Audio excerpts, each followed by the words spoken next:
Hey guys, tonight we roll up our sleeves, dunk our hands into lye-soaked water, and scrub our way through something you probably didn't think was medievally magical laundry day. Yes, laundry. But not just any laundry. This is linen scrubbing, soap boiling, blister forming medieval laundry. And you're not standing next to a sleek front loader, humming in your utility room. You're trudging through misty fields with a wooden bucket that sloshes every time your ankle sinks into the mud. It's still dark. The kind of dark where shapes blur and the air is thick with chimney smoke and sheep breath. You can just barely make out the shadow of a low thatched roof behind you. The cottage you've stumbled from, dragging a basket that feels twice as heavy as you remember. Somewhere behind that hedge, a rooster is trying to remember how to crow and failing. This is the hour when the village wash site starts to stir. It's not exactly organized, more a loose arrangement of stone troughs, a communal fire pit, and flat rocks worn smooth from years of beating linen into them. You feel like you're stepping into a half-remembered dream of repetition. Someone's already built the fire for the soap pot. That smell wood smoke tangled with animal fat is not charming, but it means warmth. It means something is happening. You probably won't survive this, not without splinters burns, or at least a few fingers that smell faintly of sheep tallow for days. But if you do, if you make it through the next 12 hours, you'll come out cleaner, quieter, and probably humbled by how much you can sweat into your socks. So, before you get comfortable, take a moment to like the video and subscribe, but only if you genuinely enjoy what I do here. Also, if you're listening right now, I'd love to know where in the world are you tuning in from, and what time is it there? Now dim the lights, maybe turn on a fan for that soft background hum, and let's ease into tonight's journey together. The grass under your feet is soaked. You set down your basket beside a lichen-covered bench and stretch out your back, trying to make peace with the task ahead. There are at least 3 households worth of clothing in this pile, and the pile is definitely not small. Shifts, chemises, children's smocks, linen napkins, even a crusty wool tunic that smells like the inside of a damp cupboard. This is your battlefield, and it's only barely light. You begin with the water. Carrying it from the well to the wash site isn't fast, especially not with buckets made from iron-bound oak and a shoulder yoke that pinches with every step. Some women curse under their breath. Others chat idly, as if they're not walking the medieval version of a CrossFit course. Eventually, the troughs are filled, steam begins to curl off the surface, and the real work begins. Laundry wasn't just women's work in the Middle Ages, but it was mostly women's work, especially in the villages. Girls learned the craft as early as 6 or 7 usually, by helping slap linens over rocks and getting flicked with soap foam for not paying attention. And it was a craft. Soap wasn't mass-produced. Water didn't run on command. And there was no such thing as hot rinse cold spin. That brings us to the soap. Or rather the boiling sludge that will become soap if the fire cooperates and no one bumps the pot. Animal fat, mostly from pigs, has been rendered down and poured into a massive cauldron alongside lye made from wood ash and rainwater. It bubbles ominously. You're told to stir it slowly and constantly. You do. There's no room for hurrying here. Historians still argue whether peasants made soap frequently or reserved it for special occasions like festivals, births, or funerals. Some believe people only bathed twice a year. Others argue hygiene was more localized, more communal. They say the scrub was daily, even if the soap was sacred. Right now, you just want it to stop stinging your hands. As the sky lightens to a pale gray and the crows start bickering in the oak trees, you get into a rhythm. Soak, scrub, slap, rinse, repeat. Your back aches in time with the slap of wet fabric on stone. You're not alone. Around you, there's a steady hum of soft conversation. A girl recites a counting rhyme under her breath. An older woman gossips about who swapped sheep in secret last Tuesday. A small boy too young to know better pokes a soaking tunic and declares it haunted. Someone laughs. Someone else sneezes. Someone's soap batch curdles. The sun hasn't even fully cleared the trees yet, but you keep going, because laundry day isn't just about getting clothes clean. It's about remembering how hard it is to keep anything clean in a world made of mud and fire. It's about ritual, about starting the week with something freshly wrung, even if it's already dirty again by sunset. You glance at your hands, raw red wrinkled, still attached. Progress. You stretch your arms out wide, only to regret it instantly. Every muscle feels like it's been replaced with corded rope. Laundry is hard work in any era, but medieval laundry, that's its own league. It's not just about being strong. It's about being relentlessly strong all morning, with no ergonomic handles, no wringer, no rest, except at the kind you steal when no one's looking. You shift your weight and eye the baskets stacked like squat little towers behind you. Buckets beside them, and those buckets are the backbone of this whole operation, if your spine doesn't break first. The buckets are heavy, made of thick wooden staves iron-banded with uneven bottoms that love to find the one loose stone in your path. You balance one on each side of your yoke, careful to avoid the old bruises already blooming on your shoulders. Splash, wince, walk, again. Baskets don't behave much better. Woven from willow or ash, they're too wide for narrow doors and too awkward for grace. The moment they're wet, which they always are, they turn into sagging monsters that threaten to chew through your fingers. You learn quickly to carry them low and steady hips, braced eyes down. Inside them, wet linen. Hundreds of years before, spin cycles existed. Rinsed fabric weighed twice as much as dry. Your arms burn with every lift. Your back hums like an angry lute string. But you keep going.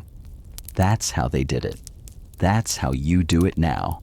Because in this world, blisters are part of the badge, and you've earned a few already. Some villagers smear wax on their palms before the day begins. Others wear wool rags tied around their fingers. You didn't get that memo. By now, your thumbs are raw, and your knuckles a strange gray from lye ash and whatever unnamed gunk lives at the bottom of a medieval rinse basin. It's rustic skin care. There's a common belief, especially among modern minds, that medieval people were dirty, indifferent to hygiene, and generally reeked like old cheese. And sure, you won't find anyone here spraying lavender mist over a freshly pressed tunic.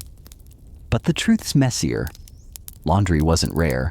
It was routine, especially in monasteries and noble houses, but even in working-class cottages like the one you dragged your basket from this morning. What was rare was comfort. That's something you've started to appreciate now, hunched over a flat stone and wrestling a waterlogged shift. Every fiber resists you. Linen, in particular, likes to stretch just far enough to fool you into thinking it's manageable, then whips back and slaps you with its soaked hem. You blink the sting of soap from your eye and sigh. The tools are simple, yes, but not stupid. Wooden paddles called laundry bats or beetles in some regions are used to pound out grime and push lye deeper into the weave. You raise yours now and slap the fabric once, twice, 3 times. The rhythm is almost hypnotic. You're making music with water and wood and effort.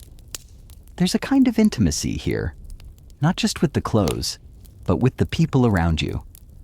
In the clang of buckets, the creak of wood, the shared silence of sore hands and full lungs.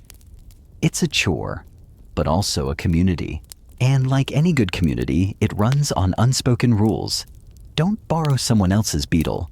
Don't mix colors and whites in the same basin. Even now, someone yelps across the way when their linen turns blush pink from a hidden red cap. And absolutely never, never wring out a priest's robe in the same trough as socks. Today, you nearly forget. A woman with hair like plaited twine taps you on the shoulder and raises a single eyebrow. You remove the socks. Crisis averted. Historians still argue whether beetling was primarily a cleaning method or a softening one. Some say it was about loosening dirt. Others claim it simply made stiff linen more bearable. One fringe theory insists it was good for warding off garment spirits, which honestly doesn't sound any more absurd than modern dryer sheets.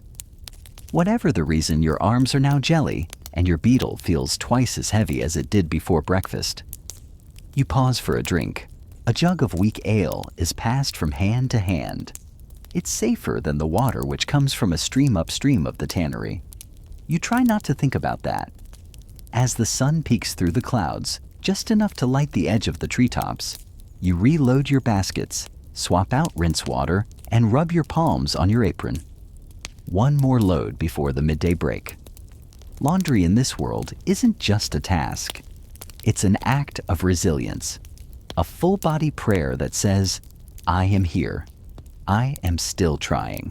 And I'm going to scrub this stain until the world makes sense again. You lift your beetle. The music continues. The soap fire crackles softly behind you, and you swear it smells a little less offensive now. Or maybe your nose is just numb from the morning's parade of damp wool and scorched lye. Either way, it's time to check on the boil. You make your way over to the fire pit. It's a scorched circle of earth, ringed by heavy stones, blackened with years of flame and suds. A thick iron pot, battered soot-streaked and older than anyone stirring it, rests over the coals. Inside, the soap is being born. Well, sort of. What you're looking at is a slow, sticky marriage between rendered animal fat and wood ash lye, stirred into a viscous beige goop that clings to the paddle like guilt. You take over the stirring, now easing the paddle through the bubbling surface with the reverence of someone churning a potion. Which, in a way, you are. Soap making in the Middle Ages wasn't an exact science. It was more like culinary alchemy meets practical witchcraft. You didn't have thermometers. You had instinct, a well-trained eye, a sniff test. Maybe a finger dipped quickly into the edge burns permitting. If it thickened and darkened just so you were on the right track? If it smelled more like death than cleanliness, you were probably still okay. Lye was key, but lye wasn't sold in convenient plastic jugs. It was made by filtering rainwater through hardwood ash and letting it steep in a barrel for days. You test its strength by dropping in an egg or a potato.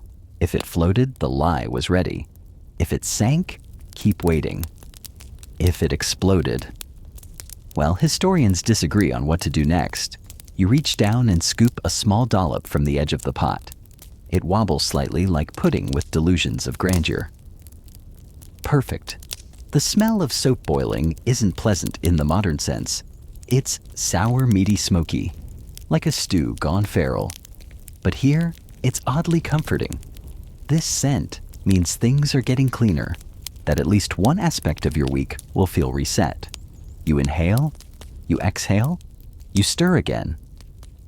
Soap wasn't just a village necessity, it was big business. Cities like Marseille and Castile developed whole economies around it. But in places like this, deep in the rural folds of the medieval map, soap making was small batch, local, almost sacred. Women passed recipes down through generations. Some included herbs, lavender, thyme, yarrow, not for fragrance, but to ward off infection. Others mixed in chalk or clay to stretch the yield. There were even accounts of using stale beer as a softener. You eye your own jug. No, you'll drink that. Some recipes added sheep tallow, some used ox.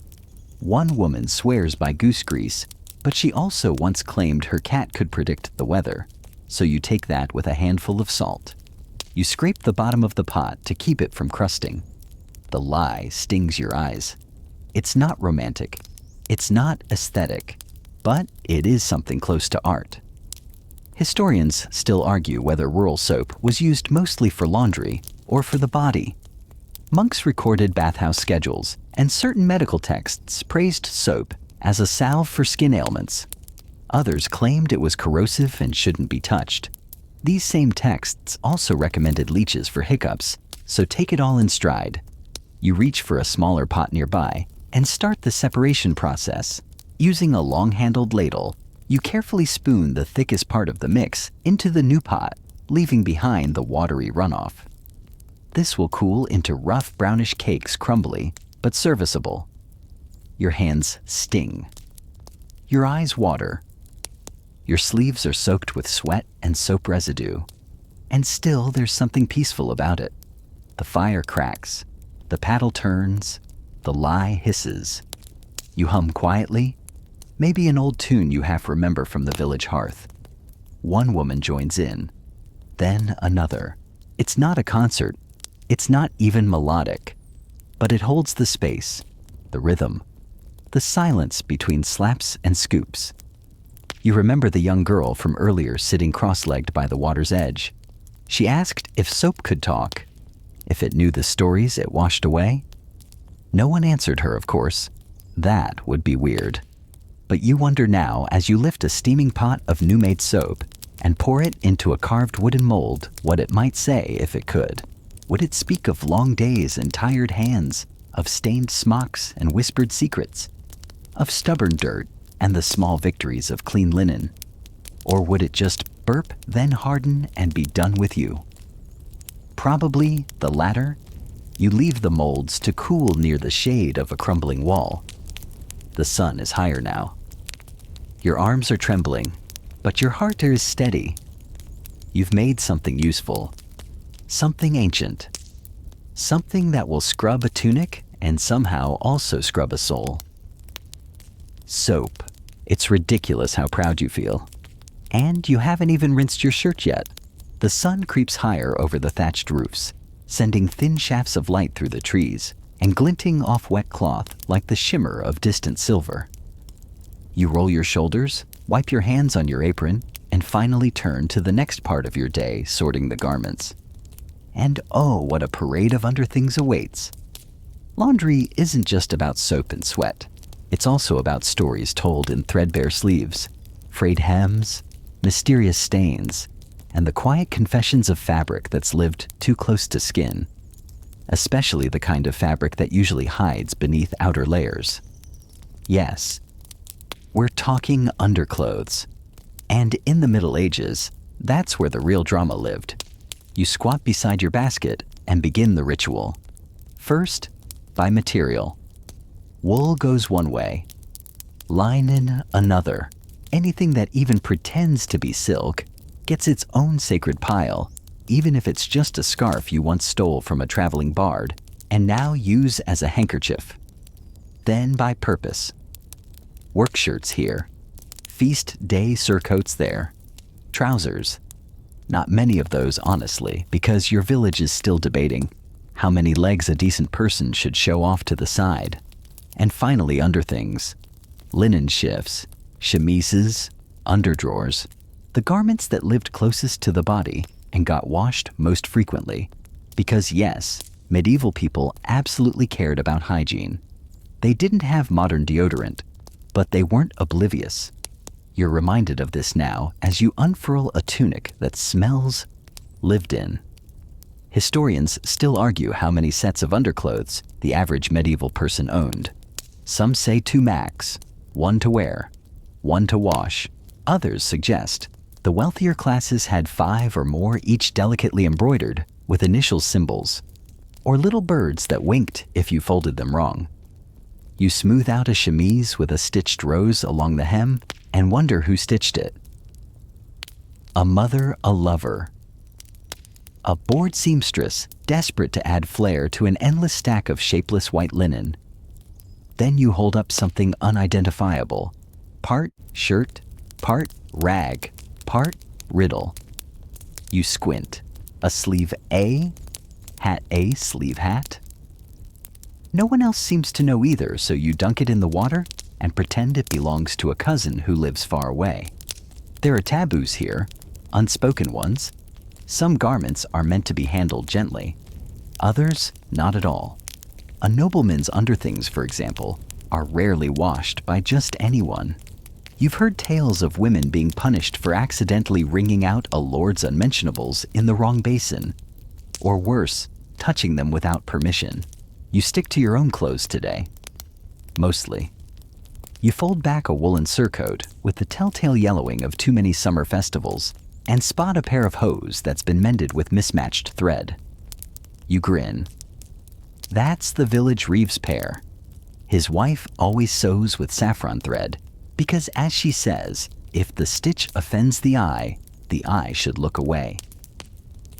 Fair. You scrub gently at the waistband.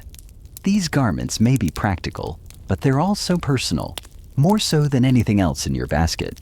They cling to people, absorb their rhythms, their heat, their size. Laundry is intimate work, and sometimes uncomfortable, especially when it comes to stains. Some are obvious mud soot spilled ale. Others, less so. You find yourself scrubbing at blotches and trying not to guess what they once were.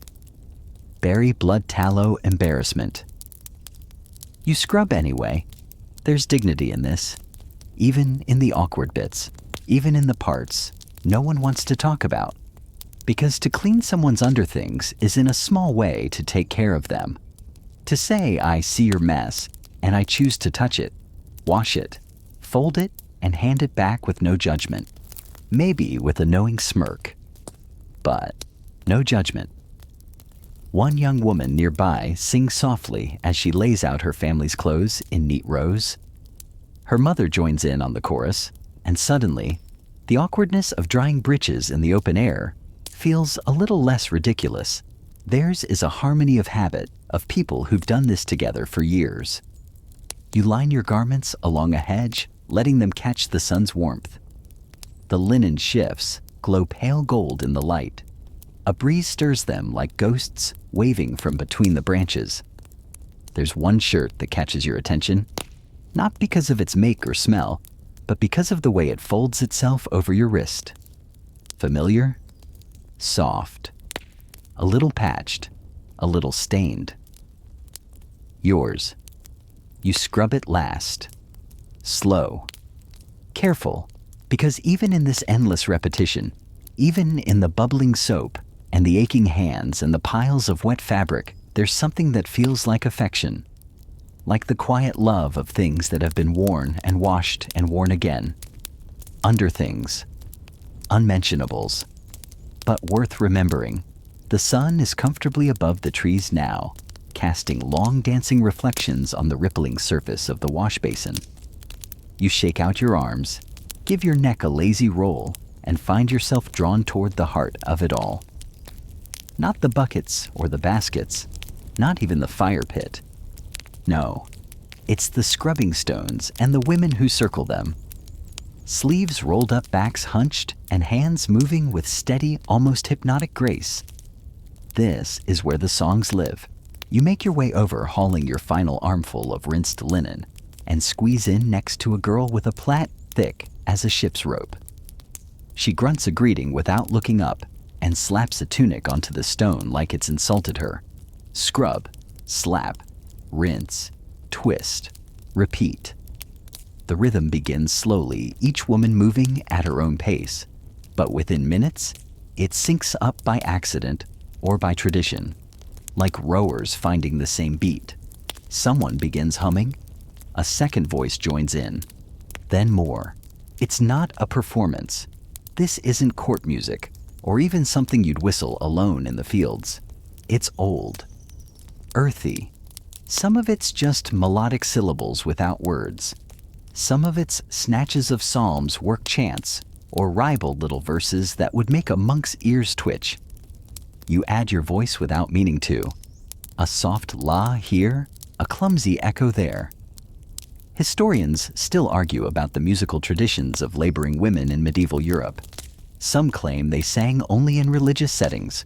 Others point to records of harvest songs, spinning songs, even lullabies used to time repetitive tasks like weaving or grain grinding. One fringe theory proposes that early laundry songs may have carried secret messages, coded gossip, hidden prayers, or jokes about the Reeves' legs. You're convinced that last one is true. You just heard it. A particularly sharp-nosed matron belts out a verse about socks and sinning, and the group erupts in laughter. Even you. And that's the thing about this work. It doesn't let you stay separate. Not for long.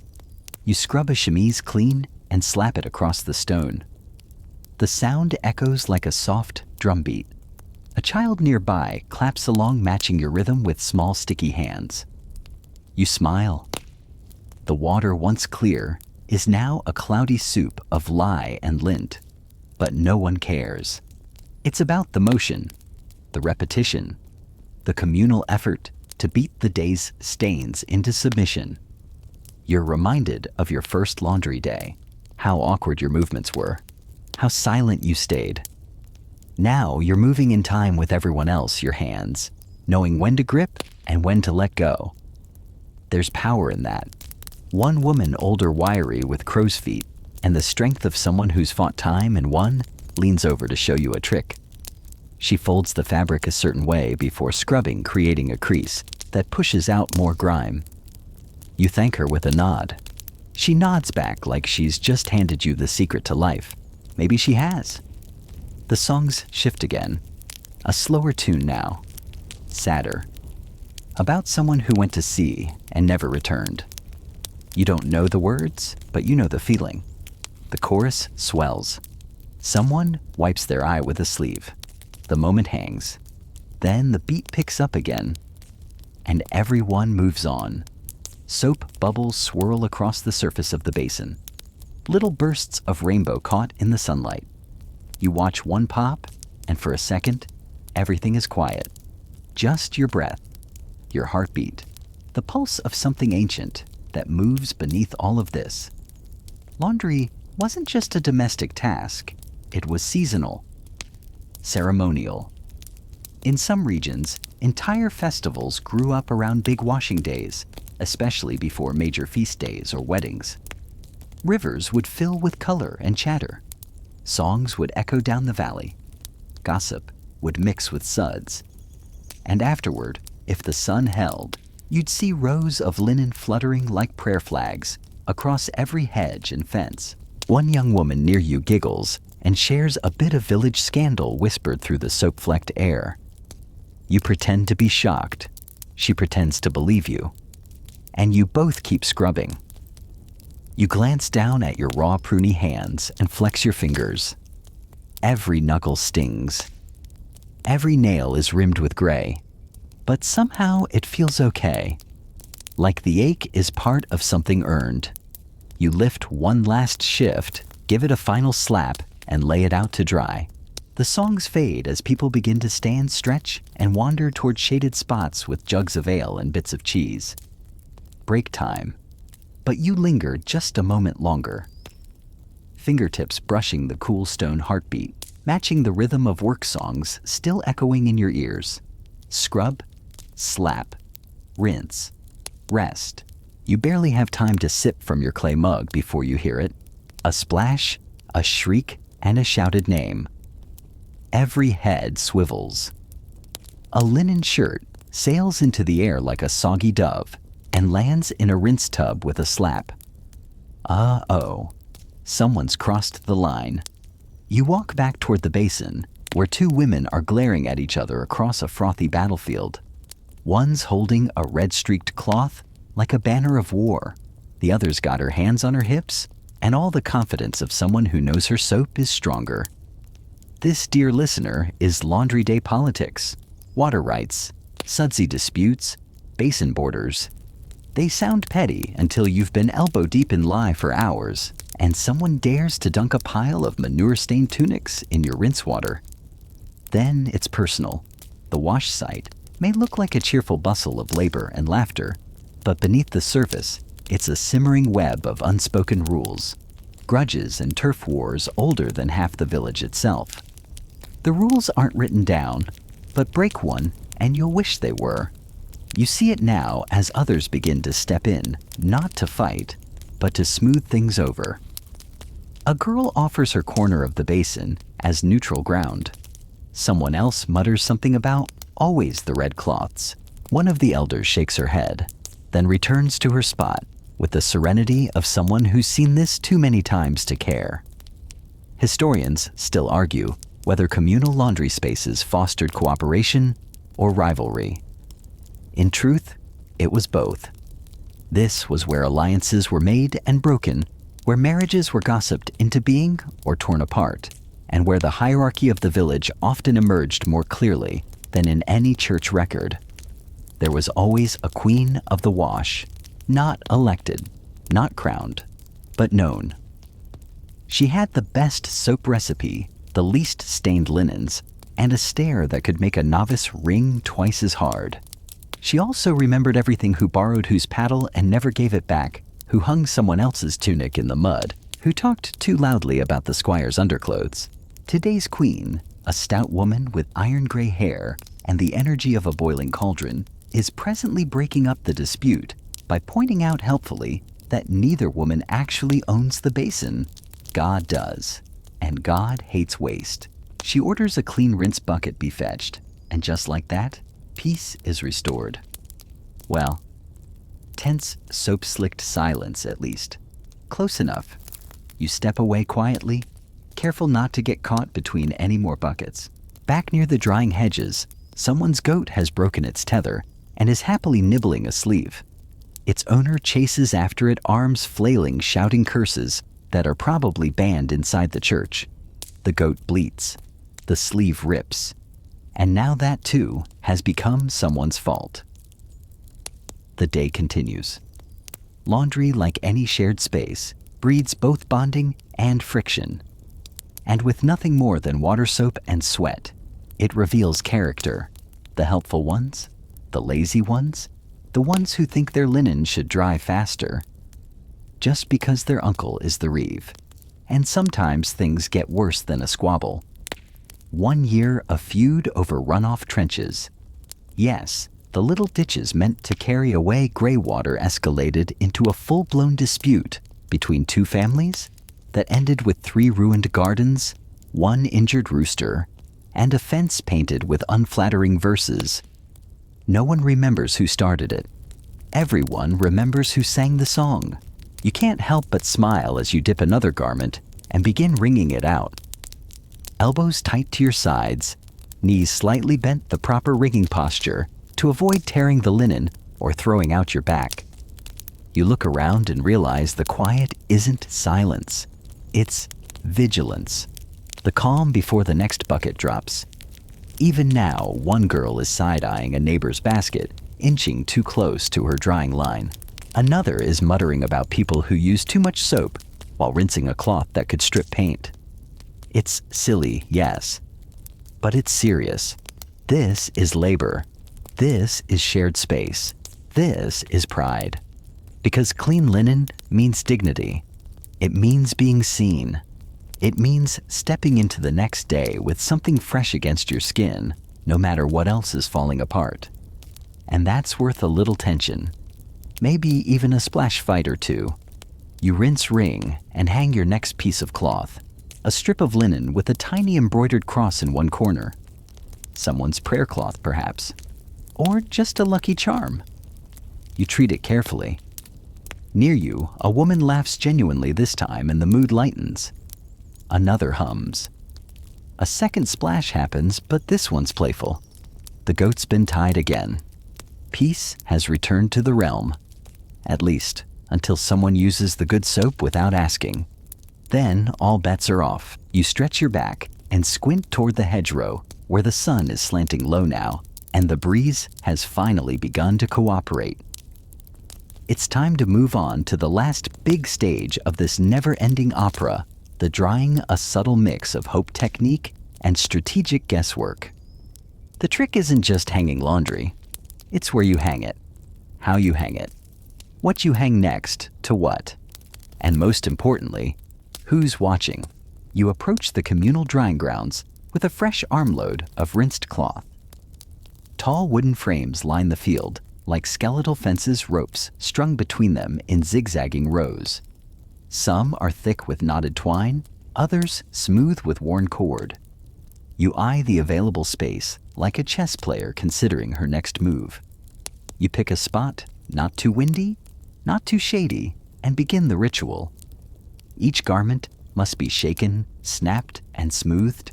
Some folks slap them against their knees first. Others flick the corners with a practiced twist, supposedly to ward off evil spirits. You're not sure that works, but it definitely gets the bugs out. You start with the big pieces: sheets, tablecloths, cloaks. These go high-pinned with carved wooden clips or tied with little loops of flax cord. Then the tunics, the shifts, the underthings tucked discreetly between larger items if you're modest, or if you're trying to keep your embarrassing wine stain from the village feast away from prying eyes. Of course, nothing escapes prying eyes here. Drying laundry was a public affair. You could tell a lot about a household by what hung on the line. How many shirts, how finely woven the linens, whether anything had been patched, dyed, embroidered or not. People would walk past and make note of stains, tears, missing garments. Not out loud, of course. That would be rude. But the whispers came later. You finish hanging a worn wool tunic and pause to survey your line. It's respectable. Nothing too flashy, nothing too tragic. A few visible repairs, yes. A rip from a bramble bush carefully stitched with blue thread.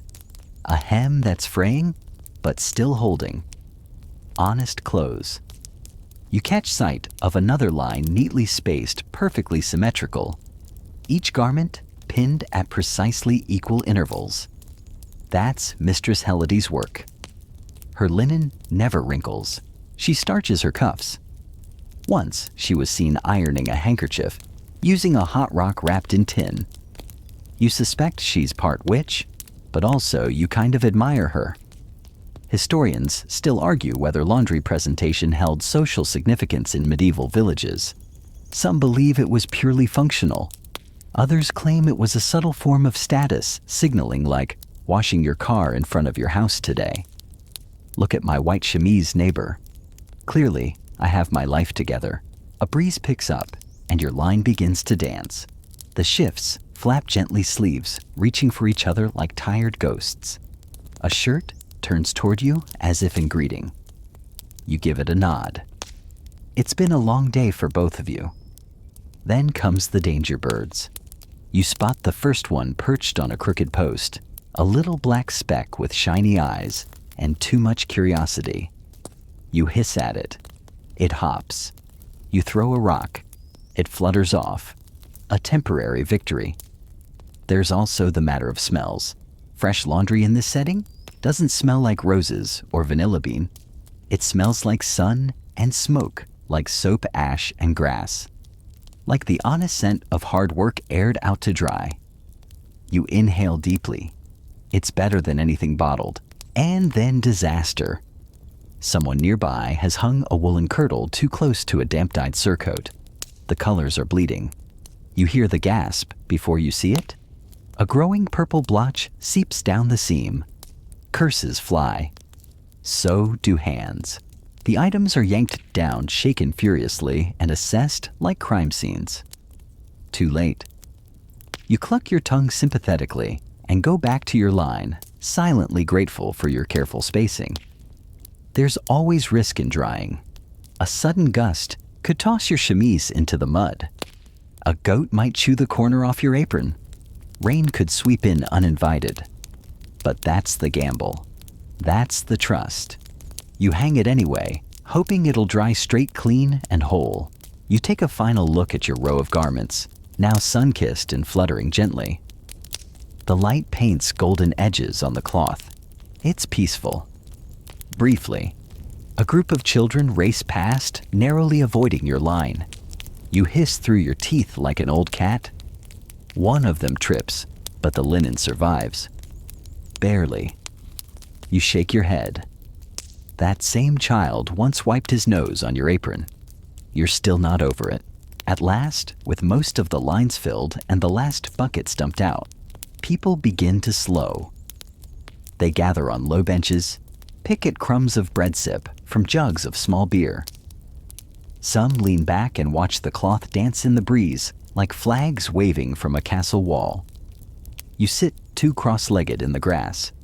Your apron is stiff, your sleeves are damp, and your lower back is whispering insults. But your mind is quiet. Your hands are free. Your shirts are drying, and no one's yelled your name in at least 10 minutes.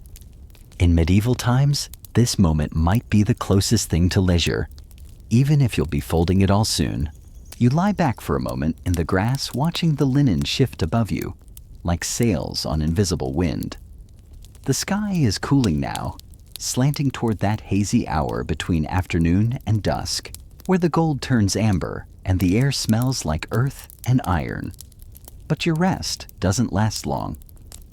There's more to observe, and in this village, that means paying attention to fabric, not just for what it is, but what it means. Because in medieval life, clothing was more than clothing. It was currency, status, narrative, a walking declaration of who you were, how well you were doing, and in some cases, who you wanted others to think you were. You rise and cross toward another row of drying garments, not yours, but close enough to see.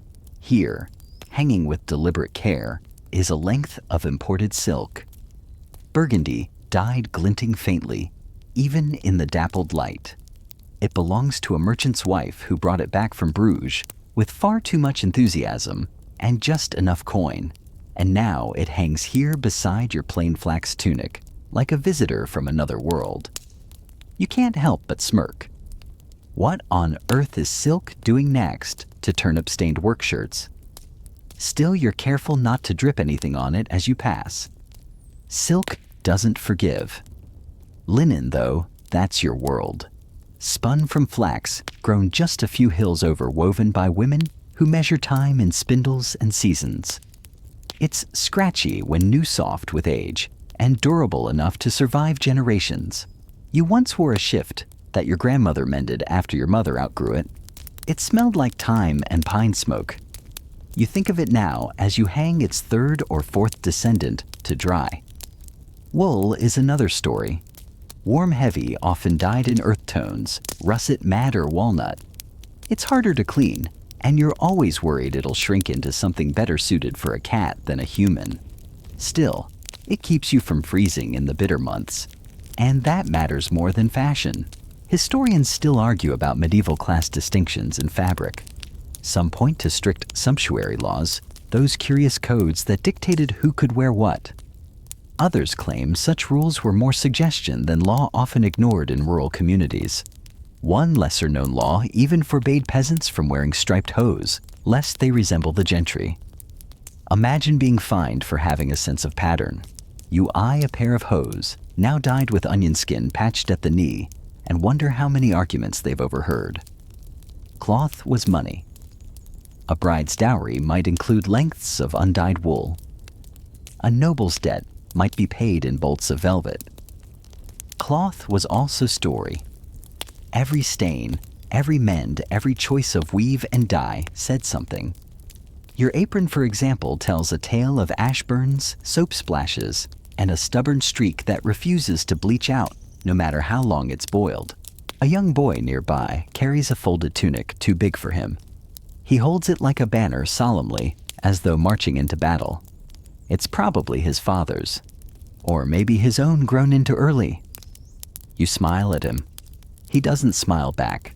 Too much dignity. Too much laundry to carry. You pass another line and run your fingers over a drying shift.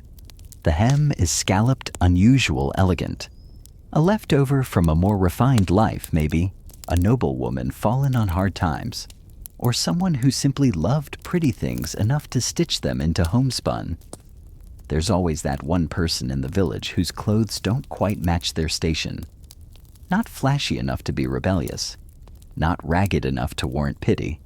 Just other. You wonder about them now.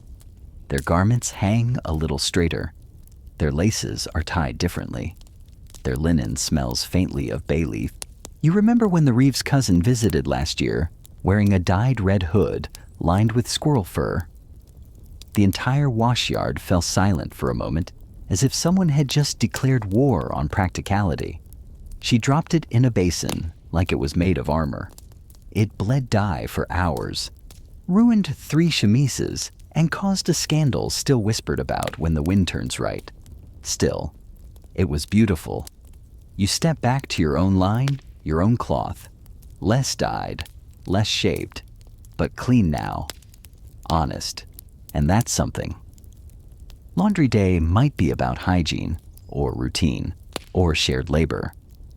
But it's also about cloth as a language, a social vocabulary written in folds and fibers. You read it all afternoon unconsciously. Who's mending more? Who's upgraded? Who hasn't washed their surcoat since Pentecost? Who tied their underthings with gold-threaded cord, and who used twine? You find your gaze drifting to the silk again, still glimmering, still foreign. Then back to your tunic, soft, clean, stubborn. You press the wrinkles out of it with the back of your hand. You'd never trade places. Not really. Because this linen, it fits. It's yours. And it tells your story better than silk ever could. The sun dips lower the light, mellowing into that golden haze that makes everything look softer, even the mud. You sit again this time on a sun-warmed stone near the soap fire now reduced to gentle coals. The pot sits emptied and scrubbed, a halo of suds still clinging to its rim. Around you, most of the villagers have drifted off toward their homes baskets in hand sleeves, damp faces tired in the nicest way. You're left in the quiet hum of the embers, staring into that familiar orange glow, and for the first time all day, you aren't scrubbing, hauling, or sorting. You're simply sitting. It's a strange luxury in a world where time is measured in chores. And yet, here you are surrounded by the scent of ash and steam, and something else, something more reflective. Maybe it's the faint trace of thyme oil someone added to their soap. Maybe it's just your thoughts finally catching up. You look at your hands cracked red, damp at the knuckles. They've worked hard today. And yet somehow, now that the laundry's hung, the water drained and the songs faded, you don't feel spent. You feel cleared. Because laundry, as it turns out, isn't just physical. It's philosophical. You stir the coals with a stick. Little sparks leap like sleepy fireflies. Soap is a quiet miracle, not flashy, not celebrated, but deeply transformative. It doesn't just clean clothes. It resets them, gives them a new chance to face the week, to wrap around a body and whisper you're starting fresh. You feel it in your bones, as if some of that sud's magic has seeped into your spine. Historians still argue whether medieval folk thought of cleaning as symbolic. Some say yes, ritual cleansing before festivals, before mass, before childbirth. Others say no, that it was all practicality, function over form. But sitting here beside the low fire, you're not so sure the line was ever that clear. You remember how your grandmother spoke of washing away the week. Not just the dirt, but the heaviness, the missteps, the regrets. Each slap of the laundry bat was an apology and a promise.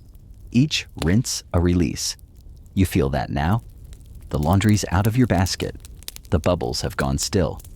And your mind, which earlier buzzed with who's wearing what and who said what during the basin brawl, is finally mercifully quiet. You draw your knees up and lean forward, letting your forehead rest on them for a moment. Your breath is slow, measured, matched to the rhythm of cooling ash.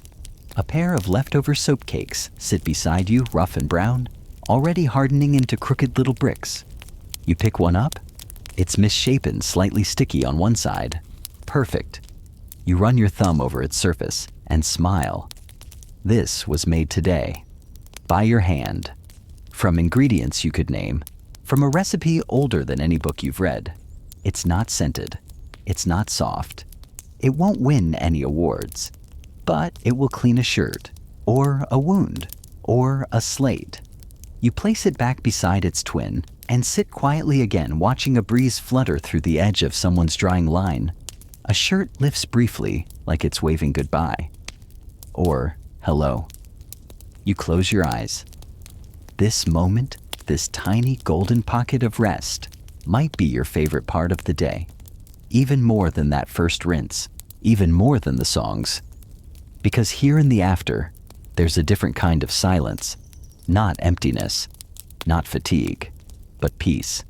The kind that only comes after a day spent doing something simple, repetitive, and entirely necessary. A day spent making things clean. Maybe, just maybe yourself included. The last shift flutters on the line like a weary flag. You reach for it. Fingers slow, careful not to snap the cloth or lose the quiet stillness that's wrapped around the evening like a shawl. The sun has slid behind the trees, leaving only its afterglow, a dusky warmth that clings to the stones, to the baskets, to the slope of your shoulders as you gather the final pieces. You fold the shirt over your forearm. It's warm still. Dry from the breeze and the long slanted sun. You fold again one side, then the other. Then into the basket, it goes joining the rest of your hard-won collection, now fresh and fragrant in their own earthy way. You pause for a moment, hands resting on the rim. It's strange, isn't it? How something so basic, so repetitive can feel like a story. Like you've lived a whole lifetime in a single day of suds and linen. But that's laundry for you. It has chapters, a beginning, a middle, and now a soft and folding end. You move slowly through the grass, collecting your last few items. A half-dry tunic, a sleeve that curled at the edge, a child's smock with mismatched ties. You don't rush. There's something sacred about this final task. It asks for patience, for presence. Nearby, another woman finishes her own line. She nods to you. You nod back. No words, just a shared look that says, we did it. There's always one. One shirt, one sock, one rebellious cloth hiding behind a stone or caught on a low branch. Today it's a thin linen scarf, twisted and fluttering like it's trying to fly. You pluck it down, gently, shake the dust off, and fold it last. There. That's the end. The baskets are full now, but they're different than they were this morning. Lighter somehow. Not in weight, but in mood. In meaning. You hoist yours onto your hip and begin the walk back. It's quiet now. The fire has gone out. The children have vanished. The soap cakes are gone, probably tucked into aprons or traded for favors. The only sound is your feet on the path and the soft shift of fabric as it settles in your arms. Your house greets you with its familiar creaks and worn door latch. Inside, the hearth is low and the cat always smug eyes you, as if to say it's about time. You ignore her. You lay out your folded clothes on the bench, not because you need to, but because you want to look at them. Just for a moment. Each one is a little victory. That mended chemise, once stiff with wear, now softened and whole. The patched apron newly scrubbed its story a little quieter. The socks, the tunics, the bits and pieces of your daily life, cleaned not just with soap, but with effort, with time, with care. Historians still argue whether laundry was considered women's work, religious duty, or lowly labor. But they rarely talk about how satisfying it can be, how calming, how deeply human it is to take something soiled and make it clean again. You sit by the fire with your hands in your lap, sore but content. You smell of lye, of ash, of flax, of effort. And it smells honest. There's a peace that comes at the end of a workday like this. A specific kind of stillness that wraps around your ribs and settles behind your eyes. Not sleep, not yet, but the feeling right before it. Like the last breath you take before falling. The wind outside rustles the thatch. The last bit of light fades behind the shutters. You let out a long sigh, and it feels like you've just folded something inside yourself. Maybe this is what rest really means. Let your breath slow with the turning of the last fold. The fire's down to quiet coals. The laundry's stacked neatly. The baskets are empty. The room is still. You are still. Feel the ache in your hands soften into warmth. Let your back settle against the cushion, your shoulders loosen. Your eyes fall half closed. The echoes of the day, the songs, the laughter, the splashes, the arguments over soap, fade into gentle memory. Outside, the grass holds the day's heat. The linen on the line breathes in the breeze, just once, then sleeps. The air smells of earth and lavender and something faintly smoky. You are no longer scrubbing. You are no longer lifting or hauling or wringing or watching the stains fade. You are resting, breathing, becoming clean in the quietest way. Somewhere in the distance, maybe in your imagination, a laundry bat thumps once against stone. But it doesn't demand your attention. It's just the world remembering itself, repeating its rhythms, holding time a little longer before tomorrow begins again. You've earned this moment. Sleep like soap softens the edges, rinses the noise, leaves only what you need. You've walked through a day woven with water and labor, folded with care and quiet wonder. Thank you for joining us on this journey today. Maybe by now you've already drifted off to sleep, and if so, we hope this story brought you peace of mind and helped you rest a little easier. Deep sleep makes life better, and we're truly happy to be part of that. Until next time, sweet dreams.